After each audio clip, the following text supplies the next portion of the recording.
Le César du meilleur acteur est attribué à...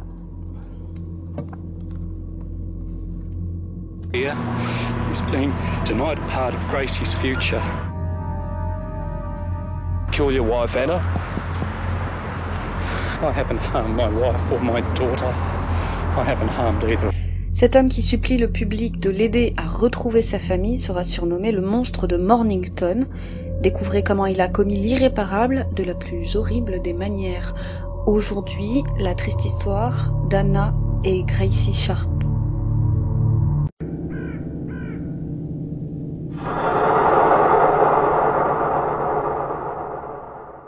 Abonnez-vous pour plus de faits divers inédits et soutenez la chaîne en laissant un tip ou en regardant une publicité sur notre Tipeee, et le lien est en barre d'infos.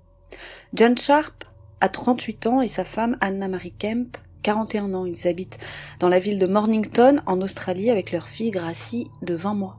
Le couple est marié depuis 10 ans, ils se sont rencontrés sur leur lieu de travail, la Commonwealth Bank of Australia à Mornington, bien qu'Anna soit originaire de Nouvelle-Zélande.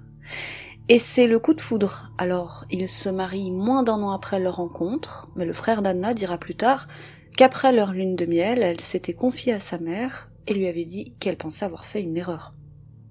Et la petite Gracie naît en août 2002. L'enfant est fragile et subit plusieurs opérations dès sa naissance. Elle souffre d'une maladie congénitale, une dysplasie de la hanche, et doit porter une prothèse correctrice les 3 premiers mois de sa vie. La petite pleurait souvent, avait du mal à dormir, et ça a impacté le couple. Ça le rendait plus fragile. Et même si la petite a vite arrêté de porter sa prothèse, elle restait fragile et avait toujours du mal à dormir, à manger, à tel point qu'Anna avait dû faire appel à une aide extérieure.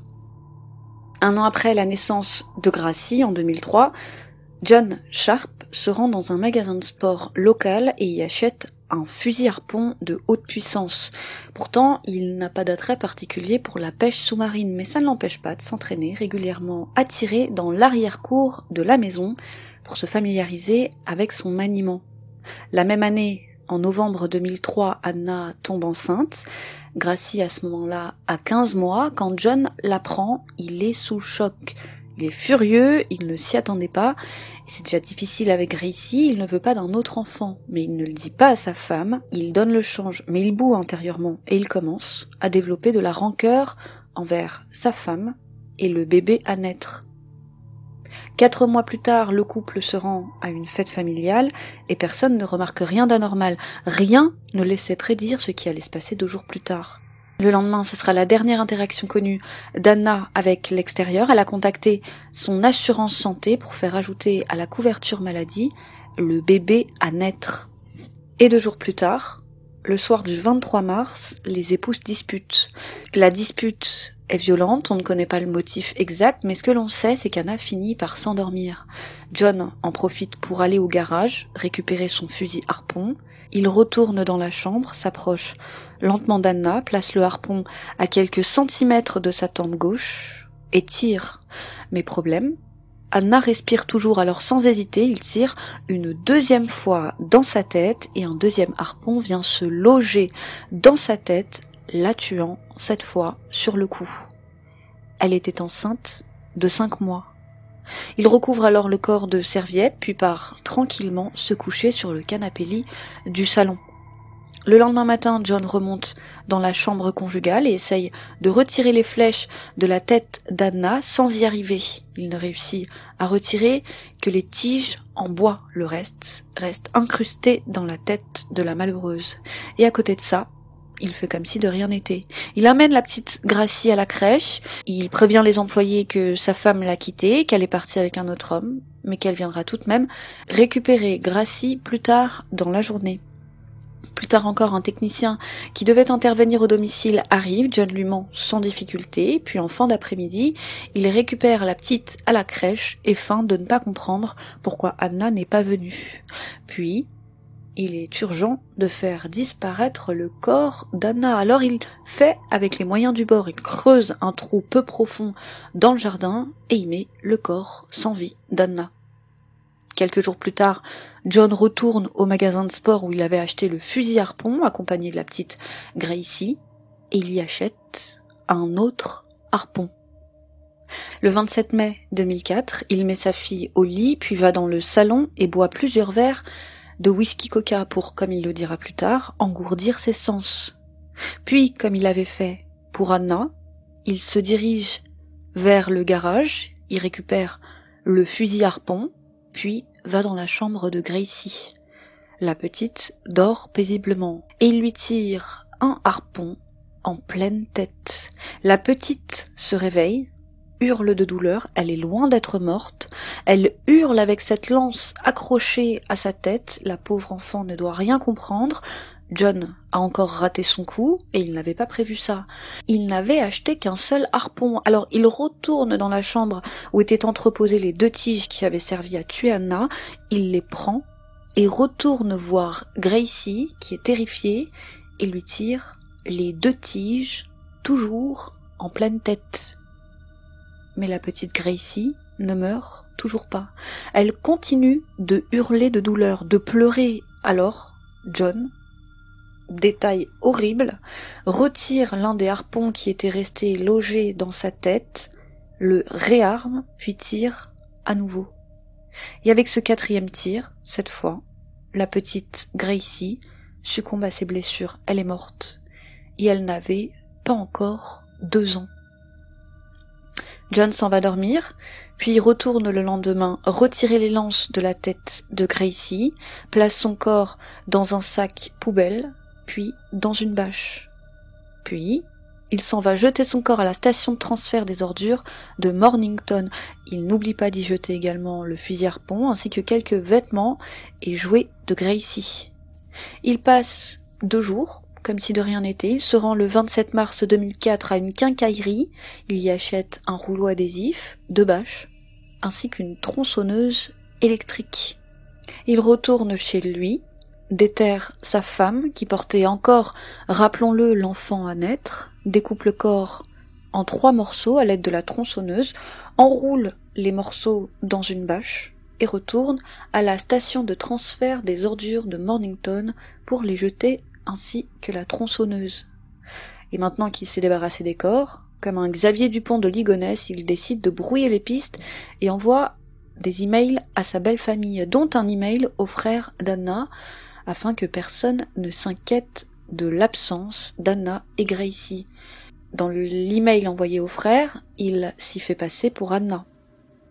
Il explique qu'elle est en sécurité, enceinte d'un nouvel homme et qu'elle est très heureuse et adore sa nouvelle vie. Sa famille, qui vit en Nouvelle-Zélande, donc très loin, dans un autre pays, s'inquiète de ne pas avoir plus de nouvelles. Mais que faire après tout quand on est dans un autre pays? Pendant 3 semaines, John continue de faire diversion, il fait le mari éploré qu'on a quitté sans vergogne, mais ce qu'il ne sait pas, c'est que le jour où il a envoyé ces emails, se voulant rassurants, les membres de la famille d'Anna, plutôt que d'être rassurés, se sont au contraire inquiétés. Ça ne ressemble pas à Anna. Alors, sa mère était en réalité partie le jour même signaler la disparition de sa fille à la police de Dunedin, en Nouvelle-Zélande. Une enquête avait alors commencé, mais difficile pour les policiers néo-zélandais d'investiguer dans un autre pays. Alors forcément, ça a pris du temps. Ce ne sera que 3 semaines plus tard qu'ils demanderont, donc le 20 mai 2004, à la police de Victoria de mener l'enquête. Et les enquêteurs de Victoria ne tarderont pas une seconde avant d'investiguer, puisque le jour même, une équipe de police se rend au domicile de John Sharp. Il leur ouvre. Les policiers demandent à voir Anna et Gracie, ce à quoi John répond qu'Anna a déménagé dans la banlieue voisine de Melbourne, dans la ville de Chelsea, avec Gracie. C'était le 23 mars dernier, le jour donc où il a en réalité tué sa femme. Or, une femme et sa fille handicapée qui s'évaporent dans la nature, ça ne passe pas inaperçu. L'affaire fait grand bruit et un peu à l'image d'un Jonathan Daval, John livre ses plus belles larmes de crocodile, comme le veut la formule qui sera relayée en masse par les médias australiens un peu plus tard. Et pour que son histoire paraisse plus crédible encore, il n'hésite pas à utiliser la carte bancaire d'Anna, il va même pousser le vice, jusqu'à envoyer de la part d'Anna un bouquet de fleurs à sa mère en mai, pour la fête des mères. Il continue d'envoyer des emails à sa belle famille, dont un adressé à sa mère qui dit, toujours se faisant passer pour sa femme, « S'il vous plaît, respectez et comprenez mon souhait d'intimité et rassurez-vous dans le fait que je veuille profiter de la vie comme jamais auparavant. » Le 10 juin, John Sharp est de nouveau interrogé par les enquêteurs. Il maintient sa version de mari éploré, abandonné par femme et enfants, mais les officiers n'en croient pas un mot et poursuivent leurs investigations et ils découvrent des images de vidéosurveillance au moment du supposé retrait bancaire d'Anna. Et c'est John qui figure sur les images. Et en fouillant les lieux, les policiers retrouvent la carte bancaire et le téléphone portable d'Anna, abandonné sur les lieux. Mais ce n'est pas tout, la perquisition du domicile familial a permis d'établir que John avait récemment jeté le matelas de la chambre conjugale pour en acheter un autre seulement 2 semaines après la disparition d'Anna. Il trouve également un reçu pour une tronçonneuse et du ruban adhésif, et plus inquiétant encore, il y a des taches de sang appartenant à la mère et sa fille. Mais ce n'est pas tout, on retrouve aussi dispersés un peu partout dans les poubelles de la ville de Mornington des petits bouts de papier déchirés. Et c'est l'écriture de John qui y figure, et dessus on peut y lire l'alibi de John, celui en tout cas qu'il comptait servir aux enquêteurs. Tout est écrit noir sur blanc. Et avec tous ces éléments, les enquêteurs sont en mesure de procéder à l'arrestation de John Sharp. C'est le 22 juin, il est à nouveau interrogé et encore une fois, il maintient qu'il n'a rien à voir avec la disparition de sa femme et de sa fille. Sa femme a sûrement dû s'enfuir avec un autre homme, lui n'est qu'une victime. Mais encore une fois, les policiers ne le croient pas et ils comptent bien le cuisiner un peu plus tard. Pour l'heure, John est informé qu'il est accusé du double meurtre. Et au mois de juillet, et après qu'il ait parlé à sa famille, qu'il ait senti l'étau se resserrer, les preuves s'accumuler, John Sharp, pendant un énième interrogatoire, craque et avoue tout. C'est bien lui qui a tué femme et enfant, et il se justifie comme il peut. Il explique qu'Anna était dominatrice et de mauvaise humeur, et que leur mariage n'était pas heureux. Il explique qu'il a fantasmé de tuer sa femme des mois durant, et ce bébé à venir était tout simplement un fardeau à ses yeux. Cependant, il affirme qu'il comptait s'occuper de la petite Gracie, que jamais il n'avait eu l'intention de la tuer, mais pris dans un engrenage, empreint de folie, eh bien il l'a tuée.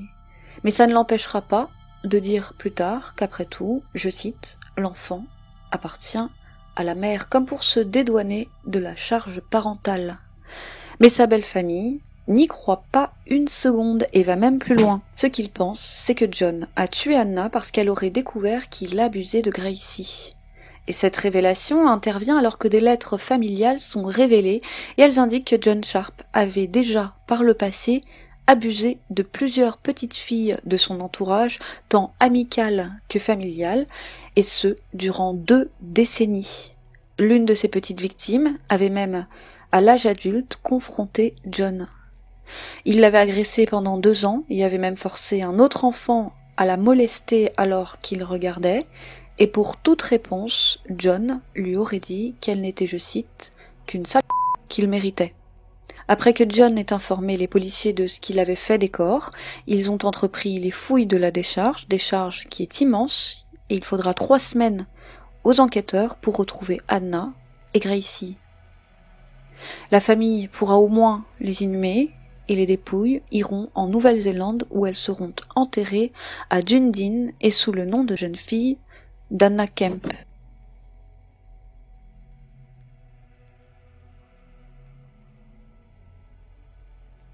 Et la famille ira plus loin puisqu'elle fera effacer sur le livret de famille de Gracie l'existence de John Sharp.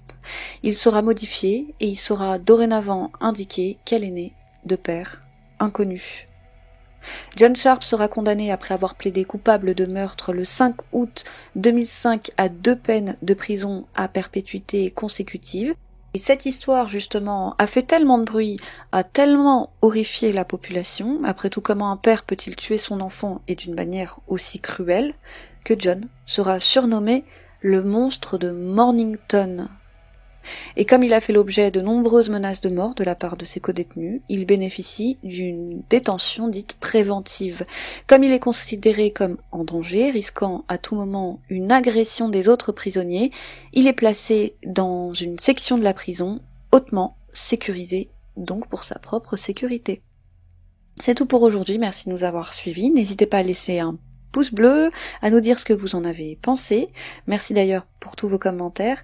Les tipeurs, forcément j'ai un petit mot pour vous, mille merci de votre soutien, c'est inestimable à nos yeux, ça nous fait chaud au cœur, on s'attendait pas d'ailleurs à autant de soutien, sachez-le. Je vous dis donc à bientôt pour une autre triste histoire sur YouCrim.